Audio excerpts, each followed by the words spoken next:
নওশাদ সিদ্দিকীর সঙ্গে আন্দোলন করতে গিয়ে একদিন জেল খাটলেন, জেল খাটলেন বলতে লোকাবে কাটালেন। সেই অভিজ্ঞতাটা বলুন, কেমনভাবে কাটালেন একদিন?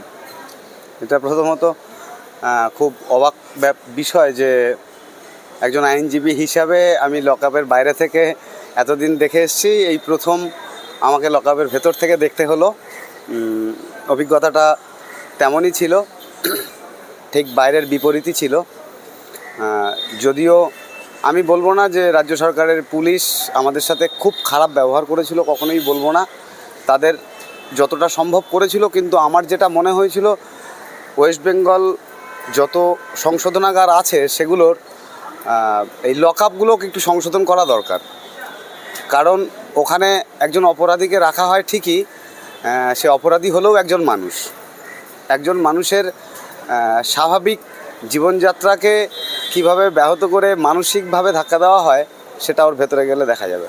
কোন থানায় ছিলেন? যেমন বিভিন্ন থানায় আমরা অ্যাকচুয়ালি আমাদেরকে রাখা হয়েছিল লালবাজার সেন্ট্রাল সেলে। আপনাদের সঙ্গে কজন ছিল? আমরা টোটাল ছিলাম 45 45 জন ছিলাম। তো রাতের খাওয়া টাওয়া কি দিয়েছিল? আমাদেরকে রাত্রে নর্মালি ভাত রুটি দেওয়া হয়েছিল, আমাদেরকে দুবার চা দেওয়া হয়েছিল, সকালেও আমাদেরকে চা দেওয়া হয়েছিল, 10টার দিকে ভাত দেওয়া হয়েছিল। কিন্তু সেগুলো মানে গ্রহণ করা খুবই কঠিন ছিল। তো সে কারণে অ্যাকচুয়ালি আমি ওই একদিনের মধ্যে বিশেষ কিছু খাওয়া দাওয়ার আমি গ্রহণ করিনি, কারণ আমাকে টয়লেট ইউজ করতে হতো। আর সেলের মধ্যে যে টয়লেট আছে সেটা কোনো সুস্থ মানুষ ব্যবহার করতে পারবে না, এবং সেখানে একজন আসামির মতো করে আমাদেরকে যেভাবে রাখা হয়েছিল টয়লেট বা অন্যান্য বিষয়গুলোর মধ্যে দিয়ে আমি তো একদম হতভম্ব হয়ে গেছিলাম। কারণ ওই টয়লেট আমি একদিনের বেশি দুদিন থাকলে এমনি টয়লেটের জন্য মারা যেতাম, কারণ ওই টয়লেটে আমি মরে গেলেও যেতে পারবো না। আপনারা যেসব ইস্যু নিয়ে নওশাদ সিদ্দিকী, ইমতিয়াজ মোল্লা, কামরুজ্জামানের সঙ্গে আন্দোলন করছিলেন, তারপর আপনাদেরকে যেরকমভাবে ছোমা মেরে পুলিশ ধরে নিয়ে গেল, একজন আইনজীবী হিসেবে যে ভারতবর্ষের সংবিধান আইন দিক থেকে কেমনভাবে দেখছেন? বিষয় হচ্ছে নওশাদ সিদ্দিকী আমাদের নেতা এবং সৈনিক, তিনি আমাদের পথপ্রদর্শক। তিনি অনেকদিন আগেই বলেছেন যে আমরা সংবিধান রক্ষার একটা লড়াই আমরা কিন্তু চালাচ্ছি। সংবিধান রক্ষা করাটা খুব দুষ্কর হয়ে উঠেছে, সংবিধান রক্ষাটা খুব দরকার। তো সেখানে খুব পরিষ্কার আমার এই রাজ্যে কোনো সংবিধান মান্যতা নেই এবং সংবিধানে কোনো গুরুত্বই নেই। সে কারণে একজন আইনজীবী কেন ওখানে আমি জানি না, পুলিশকেও তুলে নিতে পারে যদি সে পুলিশের মতো রাজ্য সরকারের কথা মতো আচরণ সে না করে, তাকেও বোধহয় ভেতরেই যেতে হবে। সেখানে পুলিশ বা উকিল বা একজন ডাক্তার বা একজন সাধারণ মানুষ বা একজন মাস্টারমশাই বলে ওখানে কারণ আমাদের সাথে দুজন মাস্টারমশাইও ছিলেন। তো আমরা কোনো কারণ ছাড়াই যে একদম নিকৃষ্টভাবে আমরা এত নিকৃষ্টভাবে আমাদেরকে প্রিজার্ভ ভ্যানে তোলা হয়েছিল, খুবই খুবই নিকৃষ্টতার পরিচয়। এবং এটা আমরা বুঝতে পারছিলাম যে পুলিশও নিরুপায় হয়ে সেটা করছে রাজ্য সরকারের পরিচালনায়। তো এখানে সংবিধানের বিষয় ওদের কাছে বিষয়টা নয়। তো আমাদের কাছে যেমন ওয়াকআপ বিল বাঁচাও আন্দোলনটা একটা আন্দোলন, তার সাথে সাথে সংবিধান বাঁচাও বা সংবিধান রক্ষাটাও একটা আন্দোলন, যেটা পুরো রাজ্য থেকে দেশ ছড়িয়ে পড়বে বলে আশা করি আমরা, এবং আমরা সেই লক্ষ্যেই এগোই। যখন সেটা নিয়ে আন্দোলন করছেন, তা আপনাদের উপরে এরকম বর্বরিচিত আচরণ কেন রাজ্য সরকার? আসলে বিষয়টা হচ্ছে আমাদের সংসারে যখন আমার সন্তান কোনো অন্যায় করে না, আমি চাইবো বাইরের লোক মারার আগে আমি গিয়ে ওকে একটা মেরে দিই, তাহলে বাইরের লোক আর মারতে পারবে না। তো এটা খুব ছোটোবেলার বিষয়, তো সেটাই রাজ্য সরকার করার চেষ্টা করছেন। তো যখন উনি দেখছেন যে আমি মারার পরেও আমার সন্তানকে বাইরের লোকও মারছে, কারণ সে বাইরের লোক মারার মতো অপরাধ করেছে, তো সেক্ষেত্রে তার একটু খারাপ লাগবেই। তো সেটারই বহিঃপ্রকাশ ওটা মাত্র, এটা ছাড়া আর কিছুই না। কারণ ওনার সত্যি মানসিকভাবে এখন আমি মনে হয় না উনি খুব একটা সুস্থ আছেন। সেটা আপনি সন্দেশখালী দেখলেও ভালো করে বুঝতে পারবেন, কারণ আমি নিজে সন্দেশখালীতে এখন দেখছি, এই দায়িত্ব নেওয়ার পরে সন্দেশখালী ঘুরে যতটুকু দেখেছি বুঝছি। তো সন্দেশখালী থেকে কলকাতা এই পুরো রাস্তাটাতে আপনি ভালো করে ফলো করলে বুঝতে পারবেন নৈরাজ্যতার একদম চরমে পৌঁছে গেছে, এবং সেটাকে ব্যালেন্স করতে দিদি নিজের লোককেও অ্যারেস্ট করতে পারে। ওই আগের দিন দেখলেন তো পাঁচিল টপকাতে গিয়ে পড়ে গেলেন। তো উনি আবার হয়তো উনিও বলতে পারেন যে আরে যখন পুলিশ যাবে কেউ যেন পাঁচিল না টপকায়, বা পাঁচিল কেউ টপকালে পুলিশ যেন তাকে সাহায্য করে, দিদি এটাও বলতে পারেন সংবিধানে। মানে সংসদে বসে উনি বলতে পারেন যে কেউ যদি দৌড়িয়ে পাঁচিল টপকাতে যায় তাকে যেন পাঁচিল টপকানোর সুযোগ দেওয়া হয়, তারপরে তাকে আবার তাড়া করা হোক। এটা দিদি বলতেই পারেন, তার মানে এরকম নয় যে দিদি ওটাকে বন্ধ করতে চাইছেন। আপনারা একদিন লকআপে ছিলেন, পরের দিন কোর্টে তোলা হলে রাজ্যের বিভিন্ন মানে ইস্যুতে আপনারা এফআইআর থাকলেও আপনাদেরকে জামিন নিয়ে দেয় প্যানশন করে।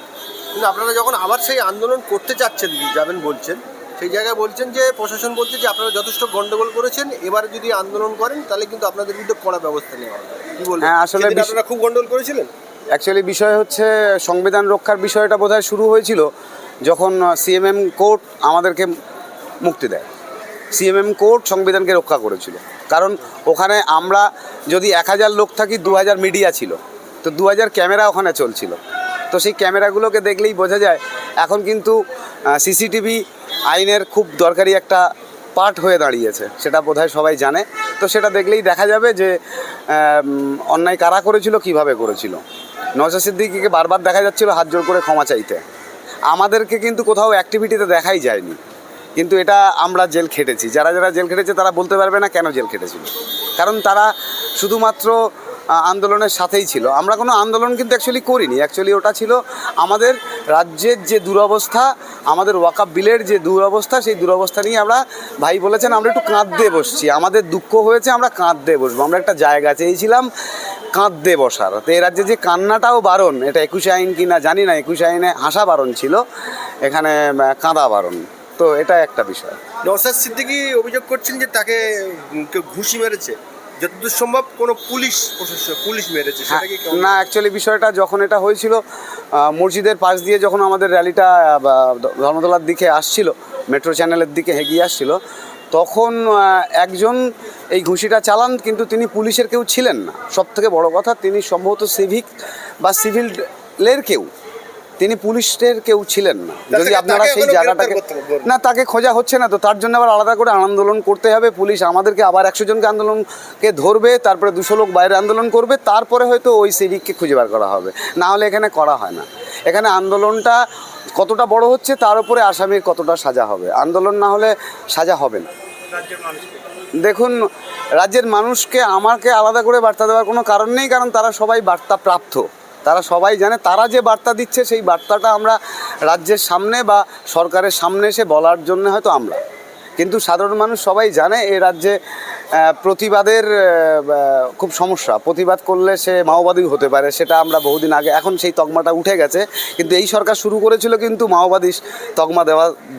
প্রতিবাদ করলে সে মাওবাদী, এখন হয়তো কেউ বলতে পারে প্রতিবাদ করলে সে আইএসএফ।